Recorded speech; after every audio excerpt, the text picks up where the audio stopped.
교회력으로 창조절 마지막 절기입니다.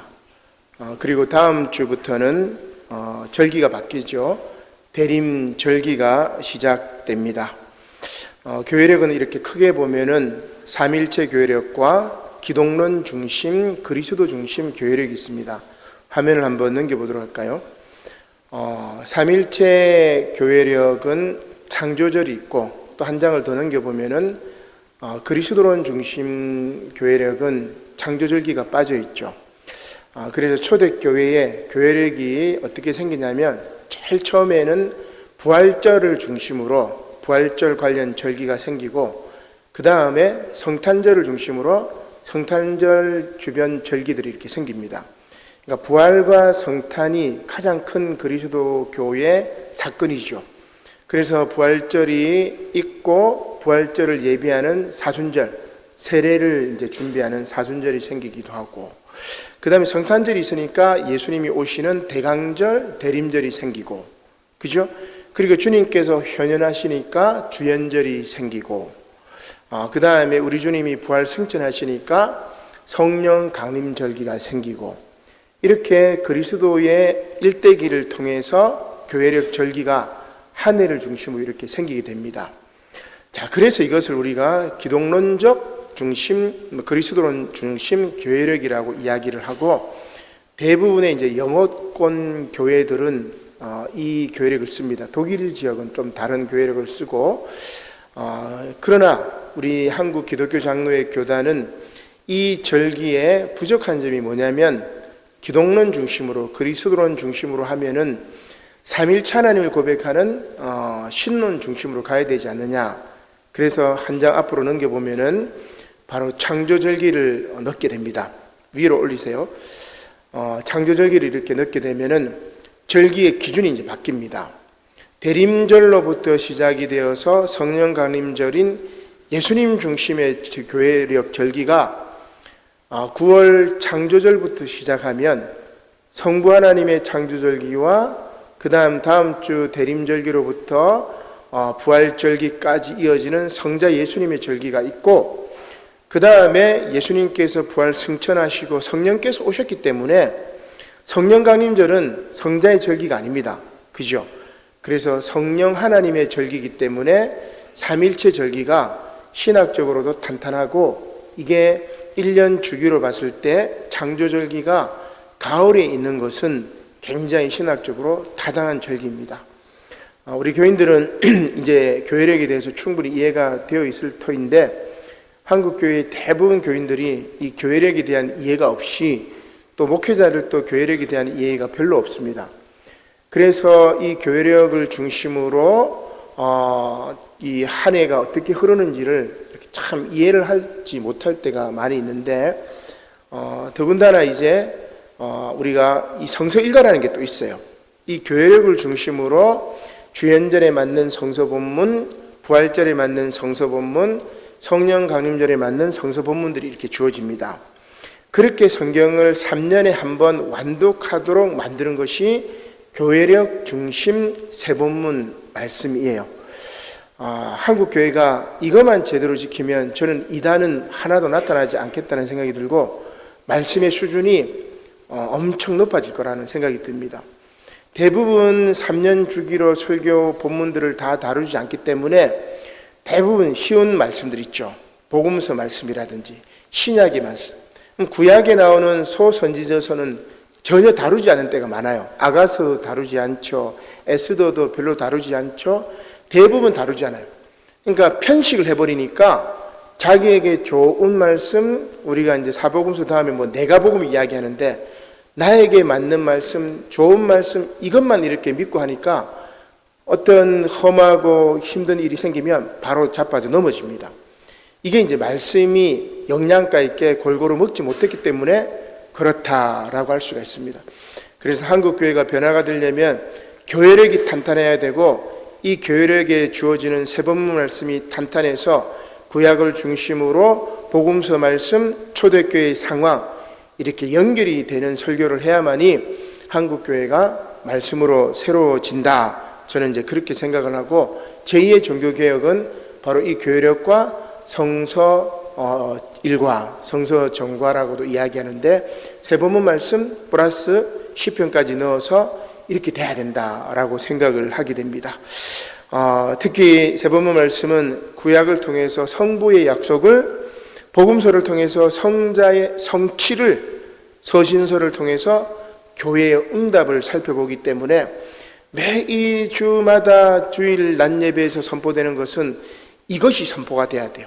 거기에서 구약만 선포해버리게 되면은 우리 유대교로 전락해버립니다. 그리고 복음서만 선포해버리면은 구약의 약속을 놓치게 됩니다. 서신서를 놓치면 현장 교회의 상황들을 놓치게 되는 거죠. 그래서 제대로 된 설교는 이 세번문 전체를 통해서 구약의 성부 하나님의 약속, 복음서를 통해서 성자 예수님의 성취를, 서신서를 통해서 성령 하나님의 역사, 교회의 응답을 살펴보는 설교가 되어야 할 것입니다. 제가 이제 우리 교회는 특별히 감사하게도 제가 만든 교회력으로 4년 주기로 이제 설교를 하게 되는데 오늘이 딱 2년이 끝났습니다. 이제 책 2권 분량이 딱 끝났는데 이제 다음 주부터는 대림절기로 넘어가면서 이제 다해로 넘어갑니다. 누가복음인데 제가 만든 그리스도론적 성서일가도 3일째 교회력 절기를 따릅니다. 각 회의 주제를 가해는 마태복음 중심 생명의 하나님, 나해는 마가복음 중심 평화의 예수님, 다해는 누가복음 중심 정의의 성령님, 마지막 라해는 사랑의 교회 공동체로 삼일체 하나님과 교회 공동체라는 주제로 주일 세번문 말씀이 이렇게 구성이 됩니다. 그래서 단기간에 짧은 시간에 은혜 받는 것은 제가 볼 때는 짧은 시간에 은혜 받고 이것은 쉽게 사라집니다.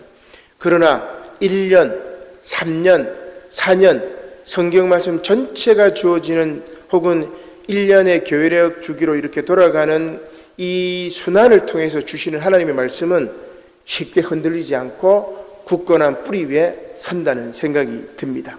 자, 그래서 우리가 긴 안목으로 하나님 말씀 이렇게 탁 뿌리 깊게 이렇게 봐야 되는 거죠. 아무튼 제가 만든 교회력을 제가 CCL이라고 요약을 했는데 영어로 CCL에 따르면 다음 주 대림절기부터 복음서가 다해인 누가복음으로 이제 바뀝니다. 우리 주보에도 제가 누가복음으로 했는데 원래는 하나님의 천지 창조가 시작되기 때문에 창조절부터 한 해가 시작이 됩니다. 그런데 그때부터 복음서 말씀이 바뀌죠.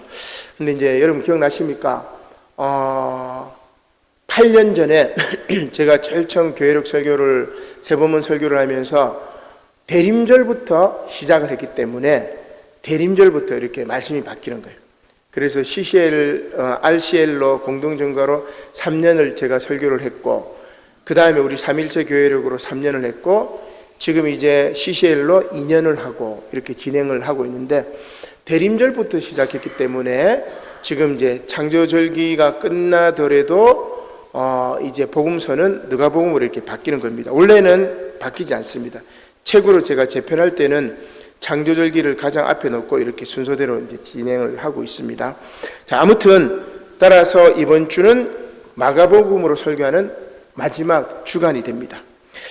이렇게 한 해 동안 마가복음을 중심으로 평화의 예수님의 초점을 맞추어 구약과 서신서 등 세번문 말씀을 살펴봤는데 평화의 예수님께서 정말 저와 여러분들에게 참 평화를 또 이 땅에 참 평화를 주셨는지 이렇게 생각하면 오히려 전쟁의 소식이 들려왔기 때문에 정말 그렇지는 않다는 생각이 많이 들어서 더욱더 이 평화의 예수님을 선포해야 되지 않나 이런 생각을 해보게 됩니다. 오늘 세번문 말씀은 창조절기 마지막 주일 말씀으로 창조주 하나님의 마지막 구원에 관한 말씀입니다. 먼저 구약 말씀은 이스라엘의 부림절에 관한 말씀입니다. 부림절에 나오는 이 부림은 그냥 음력을 그대로 한 거예요. 푸림이라는 히브리어인데 이 히브리어 푸림은 푸르라는 말의 복수 형태입니다. 그러니까 제비를 뽑다 이 말인데 이 절기는 고대 페르시아 시대에 아각 사람 하만이 유대인들을 살해하려던 음모에서 구원받은 것을 기념하는 절기라고 할 수가 있습니다. 엑소도 3장 7절에 의하면 하만은 제비를 뽑아 유대인들을 살해할 달로 아달월을 이렇게 뽑죠. 그리고 그 달 13일 하루 동안 페르시아 제국 내에 거주하는 모든 유대인들을 살해할 음모를 꾀하였습니다. 하지만 극적인 반전을 통하여 유대인들을 살해하려던 하만은 죽임을 당하고, 반면 살해당할 위기에 빠진 유대인들은 구원을 얻게 됩니다. 이것을 기념하는 날이 바로 부림절기이죠. 따라서 유대인들은 아달월 14일과 15일 이틀간을 부림절로 지키게 됩니다. 이것은 구약 말씀의 마지막 구원 말씀이고, 신약의 마지막 구원은 오늘 우리가 함께 봉독했던 요한계시록의 말씀입니다. 오늘 본문 요한계시록은 하늘의 전쟁과 용의 패배를 축하하는 하늘의 예배에 관한 말씀입니다. 소아시아 7교회가 비록 용과 두 짐승으로부터 고난을 겪지만 하늘의 예배에 대한 환상을 통해서 악의 세력을 극복하는 힘과 용기와 희망을 얻게 된다는 그런 말씀입니다. 이렇게 에스더 말씀과 요한계시록의 말씀은 창조주 하나님의 구약에서 마지막 구원, 신약에서의 마지막 구원을 이렇게 소개하고 있는 거죠. 따라서 복음서 말씀에서 예수님께서는 이 날을 위하여 뭐라고 이야기하시냐면 늘 깨어있으라고 말씀하십니다. 특히 무화과나무의 비유를 통해서 마지막 날이 임박했음을 말씀하고 있습니다. 그리고 이 마지막 날은 구약의 부림절과 같이 유대인들의 구원을 위한 마지막 날만이 아니고, 또 신약의 요한계시록에 나오는 소아시아 7교회에만 해당되는 구원이 아니라 모든 사람에게 해당되는 구원의 말씀이라고 예수님께서 오늘 본문 말씀에 정확하게 그렇게 지적하고 있습니다. 자, 그러면 우리가 간단하게 구약 말씀 한번 보도록 하죠. 에스더 9장 17절 말씀입니다. 아달월 13일에 그 일을 행하였고 14일에 쉬며 그날에 잔치를 베풀어 즐겼고, 수산에 사는 유다인들은 13일과 14일에 모였고 15일에 쉬며 이날에 잔치를 베풀어 즐긴지라. 그러므로 시골의 유다인 곧 성이 없는 고을고을에 사는 자들이 아달월 14일을 명절로 삼아 잔치를 베풀고 즐기며 서로 예물을 주더라. 아멘. 앞서 말씀드린 대로 부림절에 관한 말씀입니다. 구원받은 날이기 때문에 잔치를 베풀며 즐거워합니다. 사실 이 부림절은 하나님께서 말씀하신 유대인들이 지켜야 할 율법에 나오는 세 절기가 있죠. 유월절, 칠칠절, 초막절, 여기는 포함이 되지 않습니다. 하누카라고 할 수 있는데, 하누카는 이 성전을 수리한 명절이죠. 수전절이라고 얘기합니다. 이 하누카와 더불어 이스라엘 내외 모든 유대인들이 기쁨으로 지키는 국가적 명절입니다. 물론 율법이 정한 절기가 아니기 때문에 부림절에 일하고 물건을 팔고 사도 율법을 어긴 것이 아니죠. 그래서 그날에 잔치를 베풀고 즐기는 것입니다. 구원받은 날이기 때문에 잔치를 베풀고 즐기는 것은 당연한데, 오늘 말씀해 보면은 가난한 자를 구제하라. 에스더 9장 22절에 보면 즐기며 서로 예물을 주며 가난한 자를 구제하라 라고 되어 있습니다. 이것은 무슨 말입니까? 기쁨을 나누어 주라는 것입니다. 그리고 이유 말씀은 다시 한번 부림절의 시작을 쭉 설명하는 게 오늘 에스더 본문 말씀이죠. 이렇게 페르시아 시대에 아각 사람 하만이 유대인들을 살해하려던 음모에서 이스라엘이 구원받은 것을 기념하는 절기가 바로 부림절기입니다. 한 장 넘겨보겠습니다. 17세기 네덜란드 화가 피테르 라스트만의 이 그림을 보면 하만이 모르드게가 말을 타고 있는 모습을 이렇게 부럽고 두려운 모습으로 이렇게 바라보고 있습니다. 이것은 하만으로 상징되는 악의 무리, 악에 대한 승리, 믿음의 승리를 이렇게 보여주는 그림이죠. 오늘 요한계시록 말씀도 마찬가지입니다. 사탄 마귀인 용과의 전쟁에서 이겨서 승리의 기쁨을 노래하는 천상 예배, 하늘의 예배를 오늘 요한계시록이 소개해주고 있습니다.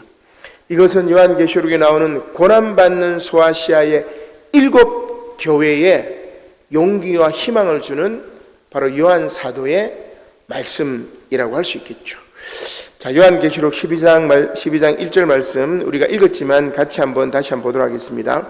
하늘에 큰 이적이 보이니 해를 옷 입은 한 여자가 있는데 그 발 아래에는 달이 있고 그 머리에는 12별의 관을 썼더라. 자, 요한계시록 12장부터 15장 4절까지가 요한계시록 전체의 중심입니다. 여러분, 어떤 말씀이든 이 중심된 말씀이 있어요. 로마서는 8장이 그렇고, 자, 요한계시록은 12장부터 15장 4절까지가 전체의 핵심인데, 오늘 본문 말씀은 그 핵심 가운데 뭐를 이야기하냐면 하늘의 전쟁에 대한 이야기입니다. 요한계시록 12장 7절로 9절, 그리고 사탄으로 대표되는 용의 패배를 축하하는 하늘의 예배에 대한 이야기입니다. 12장 10절로 12절이 바로 그 말씀이죠. 자, 이것은 소아시아 7 교회가 비록 용과 두 짐승으로부터 고난을 겪지만 하늘의 예배에 대한 환상을 통해서 악의 세력을 극복하는 힘과 용기와 희망을 얻게 될 것이라는 그런 말씀입니다. 오늘 본문에 나오는 말씀에서 요한은 환상 속에서 2가지 이적을 봤다고 이야기를 하죠.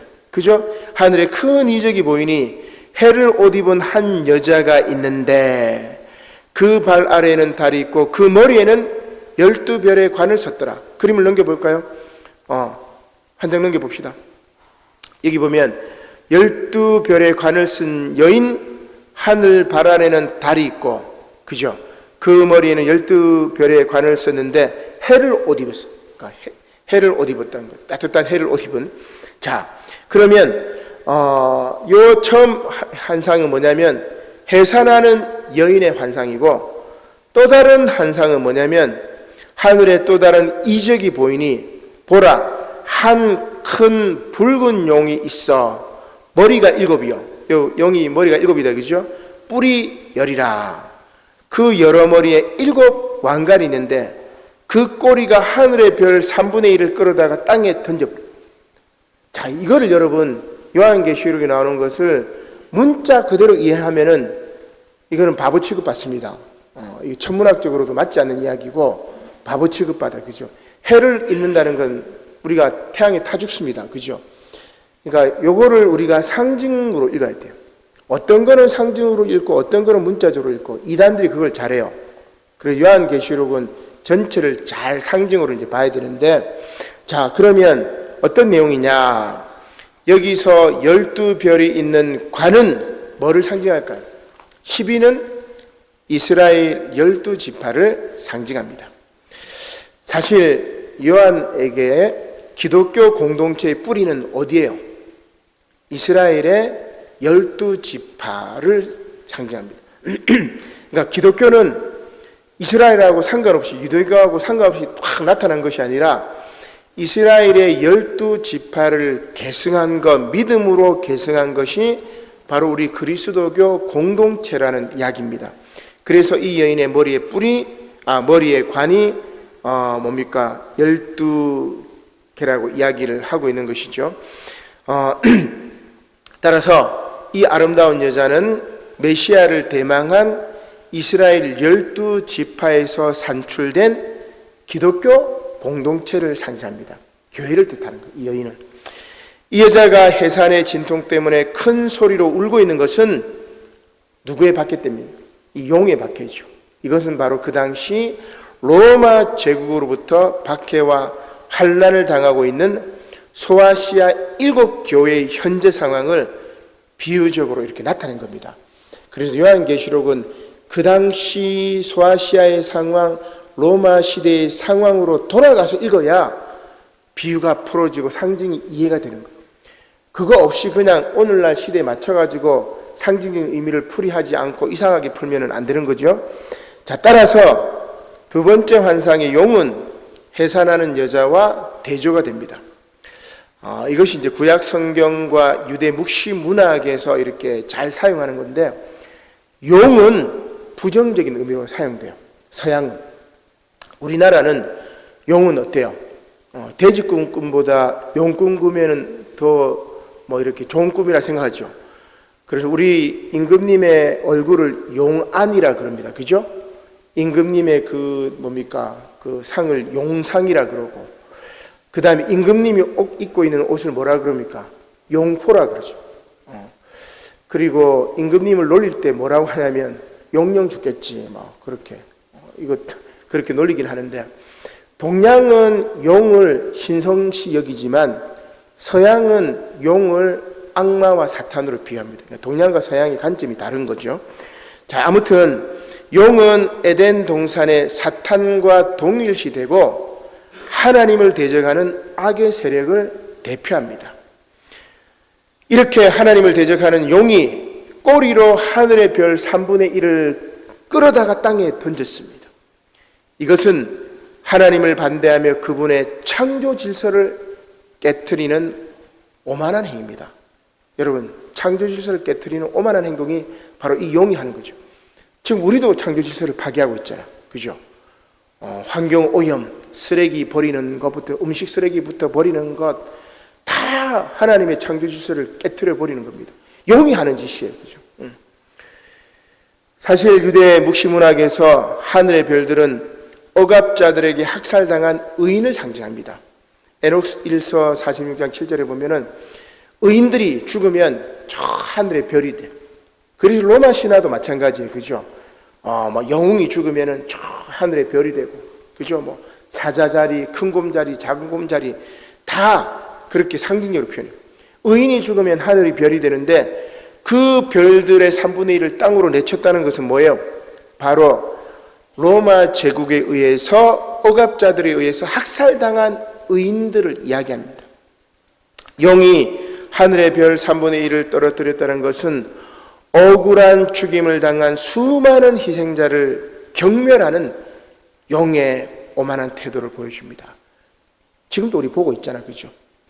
무고한 죽음에 대해서 아주 경멸해요. 경멸해.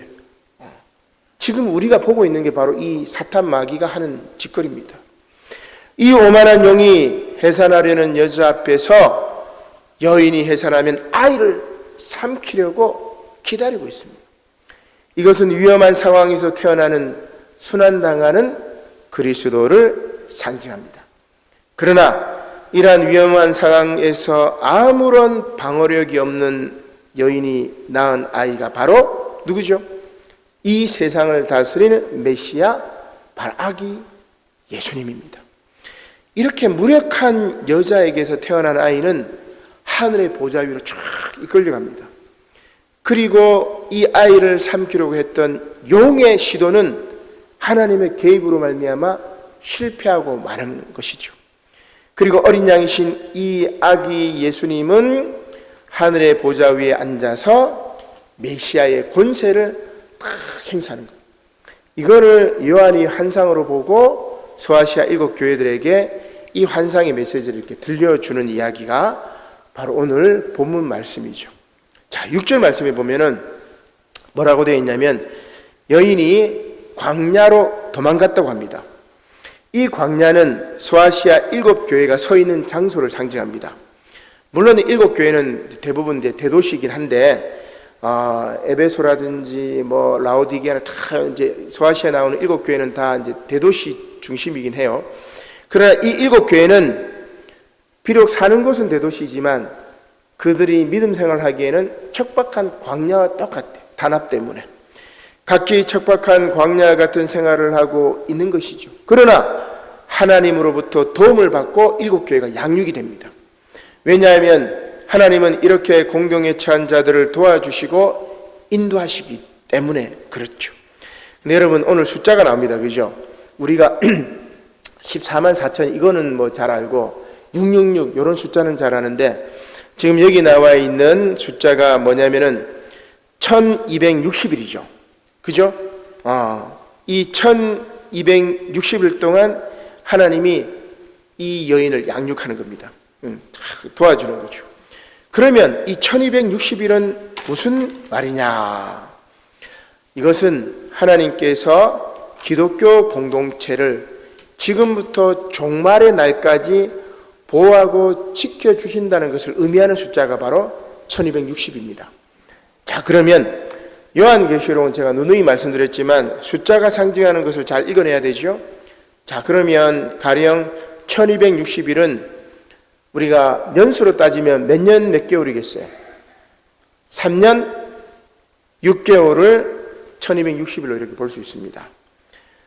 42 곱하기 30일로 치면 되니까, 그러면 432, 428, 432 하면 1260이 딱 나옵니다. 그죠? 그러니까 개월수로 따지면은 42개월. 그죠? 1261이라는 것은 42개월을 뜻해요. 42개월. 3년 6개월. 7년에 딱 반이죠. 그죠? 그 다음에 42개월. 3년 반이라는 숫자는 완전수인 7의 절반이죠. 제한된 시간을 상징합니다. 요 제한된 시간 동안 하나님이 양육하시지만 그 제한된 시간이 끝나면 구원이 완성된다는 것을 1260이라는 숫자가 보여주는 거죠. 자, 그러면 요 40이라는 숫자를 조금 더 풀이해 보죠. 한번 넘겨보겠습니다. 40이라는 숫자는 이집트를 탈출한 이스라엘 백성이 약속의 땅인 가나안 땅에 들어가기 전 고센 지방에서 가나안 땅으로 들어갈 때까지 이스라엘 백성들이 진을 친 곳이 바로 42곳입니다. 그림에는 이제 주요 도시만 나왔지만 제가 쓴 원고에 보면은 각 주에 42번까지 쭉 도시 이름을 다 적어놨는데 바로 그 42곳. 그러니까 애굽에서 가나안 땅에 들어가기까지, 구원받기까지 진을 친 42곳을 뜻하는 거죠. 여러분 이제 상징의 의미가 느껴집니까? 왜 40인지. 그죠? 자, 그 다음 또 한 번 더 넘겨볼까요? 그 다음에 마태복음의 족보에 나오는데 족보에 보면은 아브라함부터 그리스도까지 42대라 요 말이 나옵니다. 그죠? 그래서 요 대를 이렇게 맞춥니다. 아브라함부터 다윗까지, 다윗부터 요시아까지, 여고나부터 예수까지 이런 식으로 쭉 이렇게 42대로 맞춰. 원래는 조금 다르긴 한데 40이라는 숫자 이렇게 맞춰가지고 예수님의 족보를 이렇게 마태가 이렇게 만들어내는 겁니다. 이것은 뭐예요?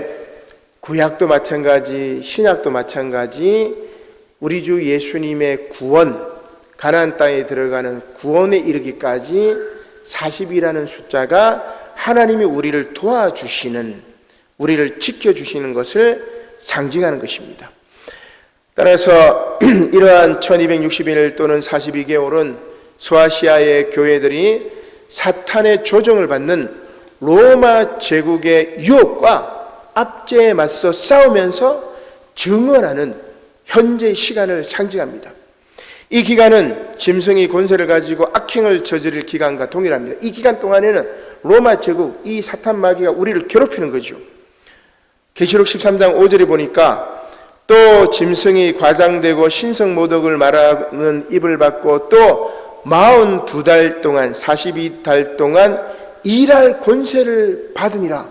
42개월 동안 마귀가 권세를 받아서 믿는 사람들을 핍박한다는 말이에요. 계속 말씀 볼까요? 이어지는 말씀은 하늘의 전쟁에 관한 말씀입니다. 요한계시록 12장 7절입니다.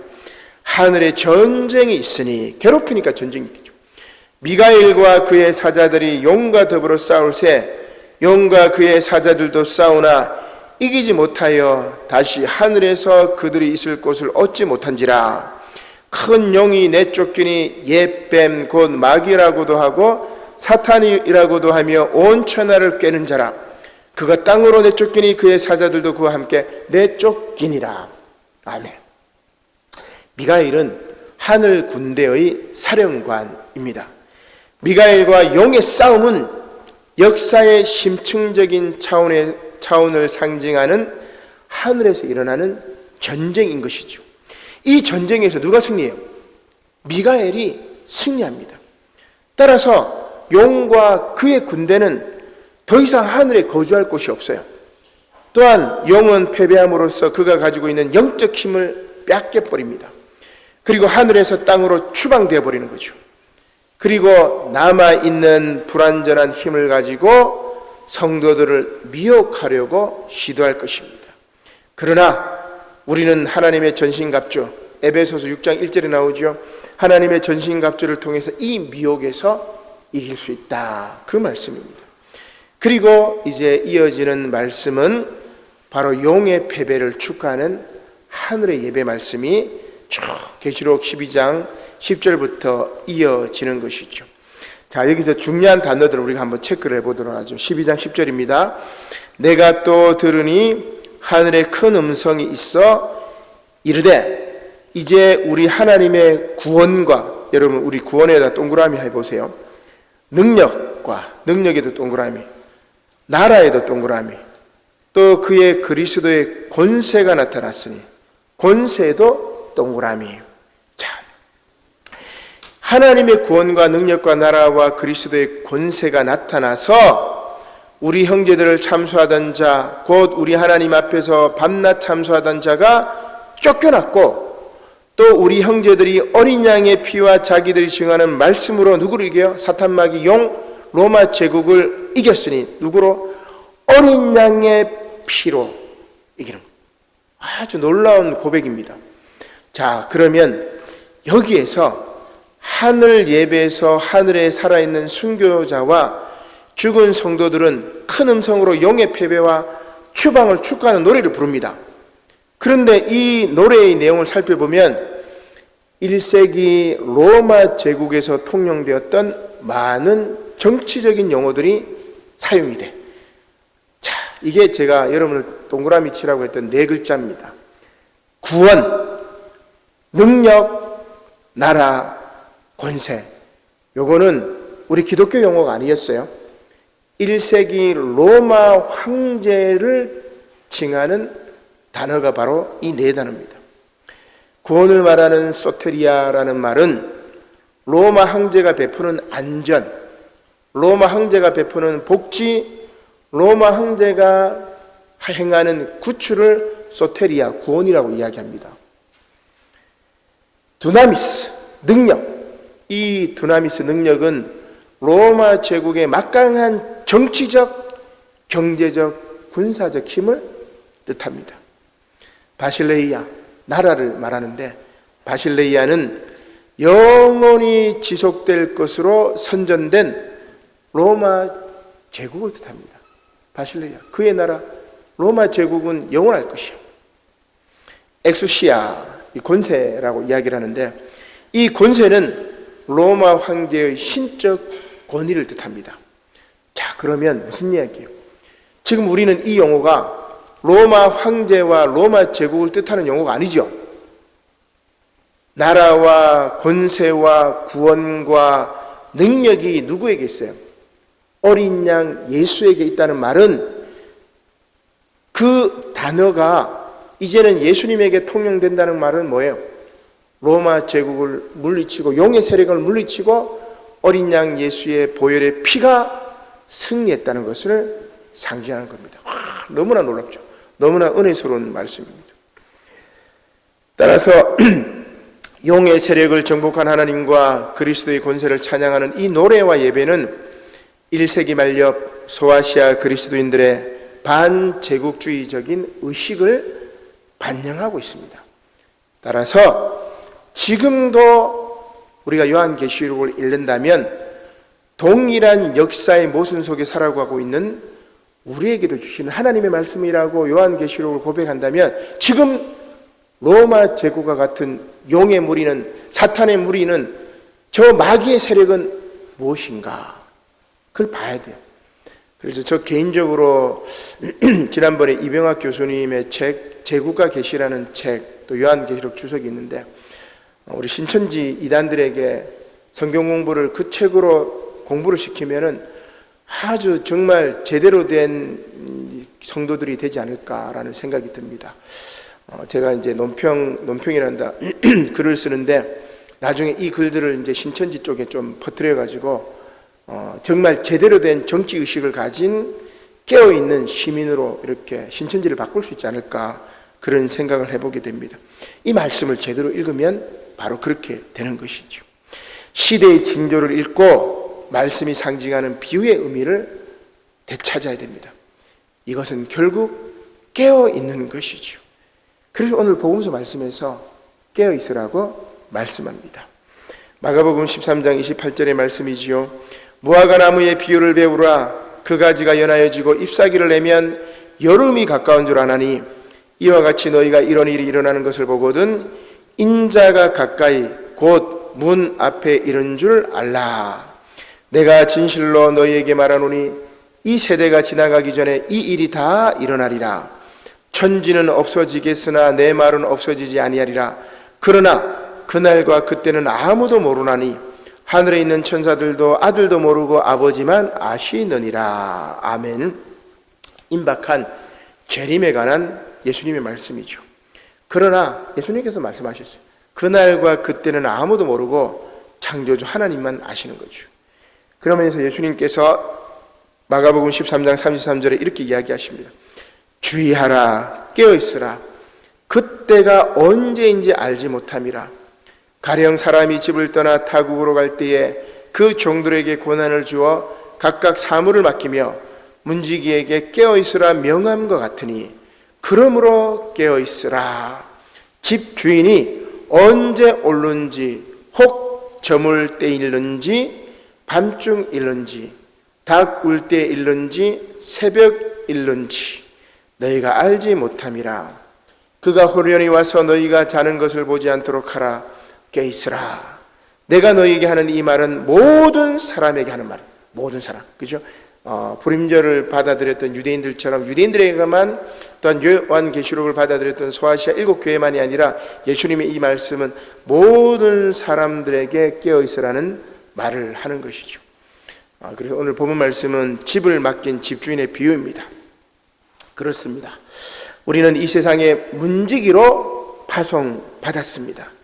집주인이 언제 오실지 모르기에 늘 깨어 하나님의 집인 이 창조 세계가, 그리고 우리 인간 세상이 그리스도의 평화로 보존되기를 힘써야 할 것입니다. 이것은 창조 세계 질서와 평화를 파괴하는, 전쟁을 일삼는, 전쟁을 기획하고 획책하는 저 사탄의 무리인 용과의 질 수 없는 싸움에서도 계속되어야 하는 것입니다. 근데 제가 용과의 질 수 없는 싸움이라고 그랬다, 그죠? 왜 용과의 전쟁에서 우리가 질 수 없을까? 왜냐하면 오실 아기 예수님께서 장차 만국을 다스리실 것이기 때문입니다. 이제 다음 주부터 대림절기가 시작이 됩니다. 아기 예수님께서 오실 것입니다. 대림절 말씀 4주를 쭉 제가 보니까 핵심은 이거예요. 지금 세상은 전쟁과 기후위기로 종말의 때를 보여줍니다. 욕망의 바벨탑이 양극화와 혐오, 차별을 양산하고 있습니다. 그러나 이러한 영웅과 같이 교만한 자와 권세 있는 자들, 곧 로마 제국을 무서워하지 말고 큰 일을 행하시는 분, 구원을 베푸시는 분, 아기 예수님을 영접하고 그분의 나라가 영원함을 믿고 오직 그리스도의 평화를 증거하라고 그렇게 말씀하고 있는 것입니다. 우리 대림절 말씀을 보면 그렇게 돼요. 그래서 앞으로 이제 4주 동안은 바로 이러한 전쟁과 기후위기 시대에 오직 우리에게 구원을 베푸시는 아기 예수님을 영접하고 받아들임으로 이 세상이 다시 평화, 그리스도의 평화, 그리스도의 사랑으로 넘치기를 바라는 그러한 소망의 말씀입니다. 그 말씀을 깨닫는 저와 여러분들이 되시기를 주님의 이름으로 간절히 축원합니다. 아멘. 기도드리겠습니다. 고마우신 하나님, 감사를 드립니다. 오늘 예수님의 말씀처럼 문지기여 깨어있으라 말씀하셨사오니 천국의 문을 지키는, 이 하나님의 창조 세계를 보존하고자 지키는 우리 이 문지기들의 깨어 있어서 사명을 잘 감당할 수 있도록 하나님 축복하여 주시옵소서. 감사를 드리며 예수님의 이름으로 기도드립니다. 아멘. 다 함께 자리에서 일어나시어 결단 찬송 70